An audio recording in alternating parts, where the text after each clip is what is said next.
Hi, so I'm here at Jackie's Lodge. I'm coming out to the underwater hide again, and I'm going to have a look, see if there's anything drinking. It's early in the morning. Well, it's not that early.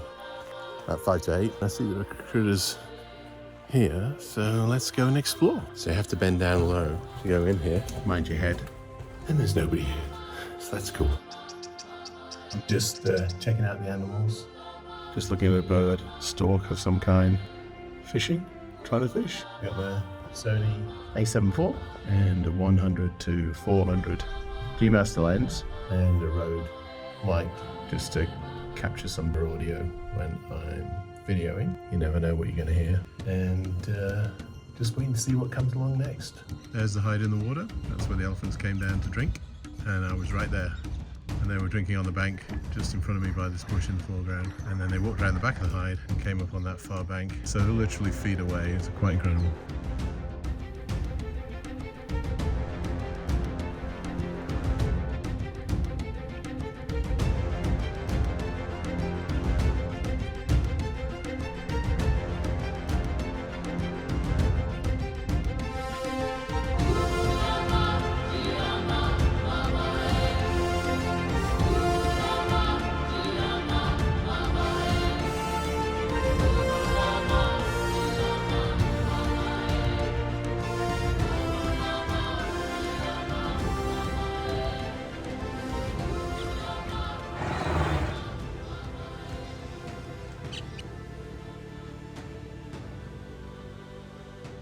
So what I'm finding is you kind of got to travel light on Safari, and so I'm using my lens cap here just to balance out my camera. I did bring a bunch of extra gear, but I didn't use a tripod.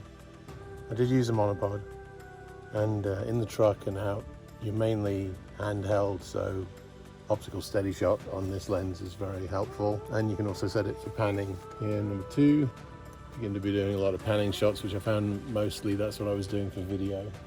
Was slow pans, because you're following the animals from left to right rather than up and down so much. So the 100 to 400 Sony GM OSS has a setting for that. I found the lens just to be slightly soft actually in focus. It's a zoom lens, it's not a prime, so that could be it. And it is quite difficult to suddenly get onto an animal and focus and decide whether you're shooting photo or video. What I tended to do was actually shoot photos until the vehicle stopped. And then I'd shoot video just because of the bouncing around. It's easier to do that, but it was still difficult to get animal eye focus on a zebra, for example. I think the stripes and all the spots on these animals and just the colors make it a little difficult for it to track the eye. It is able to do it, but you really have to be, I found anyway, I had to be pretty steady for it to be able to track the eye, so pretty much stationary. Moving around, I could track bodies and I could track faces and that kind of thing, but the actual tracking onto the eye didn't work so well. So, and then messing around with exposure and that, because the light's constantly changing. I shot in Cinetone, so we'll see how that goes. And then I also shot in no picture profile on the Sony, so again, we'll see how that turns out. So I didn't want to do a whole bunch of color grading. I've already got like, I don't know, 500 gigabytes of footage. So nearly 500 gigabytes of footage and photos, so we've only been here 3 days. Anyway, having a great time. It's the last day. It's very quiet here by the water. There's a heron or some kind of stork fishing over here. Hasn't caught anything yet. I think I'm probably about done, but had a great time here at Jackie's Lodge.